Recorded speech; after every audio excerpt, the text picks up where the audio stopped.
Donc un problème habituel dans Illustrator, c'est le redimensionnement des contours. C'est vraiment essentiel de comprendre ça.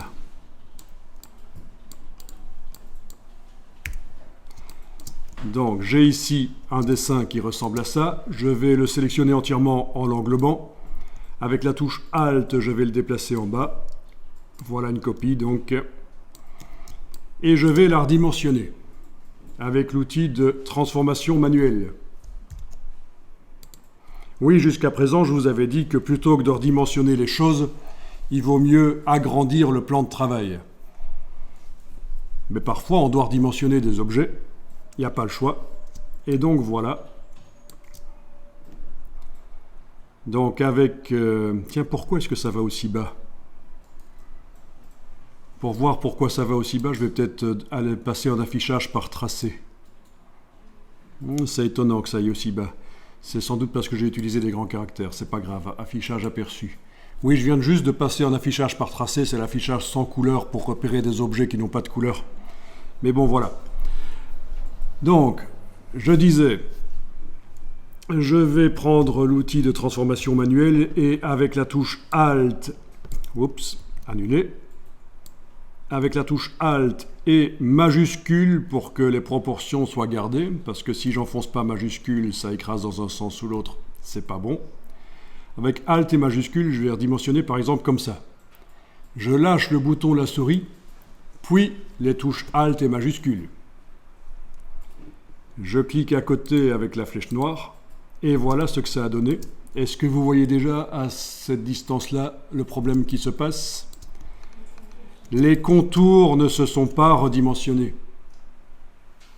Donc, toutes les formes et les caractères se sont dimensionnés, mais les contours, non, ils ont la même épaisseur ici que dans la version plus grande. Parce que Illustrator n'a pas redimensionné les contours, c'est comme ça qu'il fonctionne d'origine. Il faut lui demander de redimensionner les contours. Donc, je vais le faire ici. Je vais mettre ça de côté. Oups. Allez, voilà, je mets ça de côté. Et avant de redimensionner, je vais aller dans les préférences. Et vous avez une option ici, mettre à l'échelle les contours et les effets.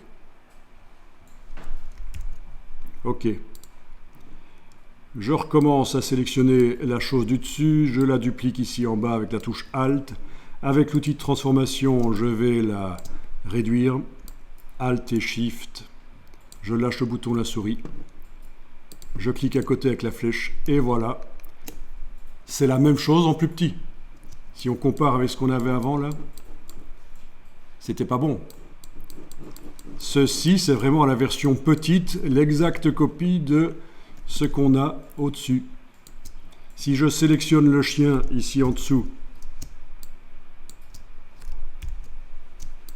et que je vais voir dans la palette contour, menu fenêtre contour, je vois que j'ai un contour ici 2,187 points, alors que dans la version au-dessus là, il était à 7 points. Voilà. Et le problème avec leur dimensionnement qui a été fait sans avoir enclenché la mise à échelle des contours et des effets, ici, c'est que le contour est resté à 7 points. Il n'avait pas été redimensionné. Donc c'est vraiment extrêmement important dans Illustrator cette fonctionnalité. Et une fois qu'elle est enclenchée, elle va rester enclenchée. Voilà. Ça va rester, même la fois suivante quand vous lancez Illustrator, ça va rester. Alors on pourrait se demander, mais pourquoi est-ce que c'est pas d'office enclenché la mise à échelle des contours et des effets? Je vous fais une petite démo ici pour vous faire comprendre que parfois ce n'est pas souhaité. Je vais faire ça ici sur un nouveau plan de travail et je vais utiliser l'outil une étoile par exemple. Voilà. Vous allez tout de suite comprendre. Je fais une première étoile. Je vais lui mettre un fond blanc et un contour de couleur. Je vais lui mettre une certaine épaisseur de contour par la palette contour qui doit déjà apparaître quelque part. Oui, elle est là. OK. On est d'accord? Une étoile. Je vais la dupliquer plusieurs fois. Je vais la redimensionner avec l'outil de transformation manuelle. Voilà, une autre ici. Ah oui, au fait, pendant que je suis en transformation manuelle, pour rapidement sélectionner un autre objet, j'utilise la touche CTRL. Sur le PC ou commande sur le Mac, c'est le raccourci pour la flèche noire qui permet de sélectionner les objets. Donc utile, quand on est dans un outil, raccourci de la flèche pour activer un objet, c'est CTRL. Ok.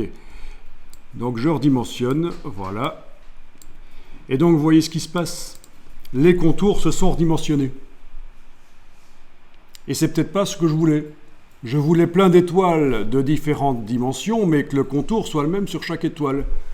Donc, dans ce cas-là, la fonctionnalité qui a été enclenchée, la mise à échelle des contours et des effets, ce serait intéressant qu'elle ne soit pas enclenchée. Je vais recommencer ici, sur le côté, avec l'étoile, la première que j'avais. Et dans les préférences, je vais aller décocher l'option ici, mettre à l'échelle les contours et les effets. Je la duplique. Je la redimensionne avec l'outil de transformation manuelle. La première, là, j'avais fait petite. Voilà. Celle-ci, je l'avais fait plus grande. Voilà. Et bien voilà. Donc le résultat est différent.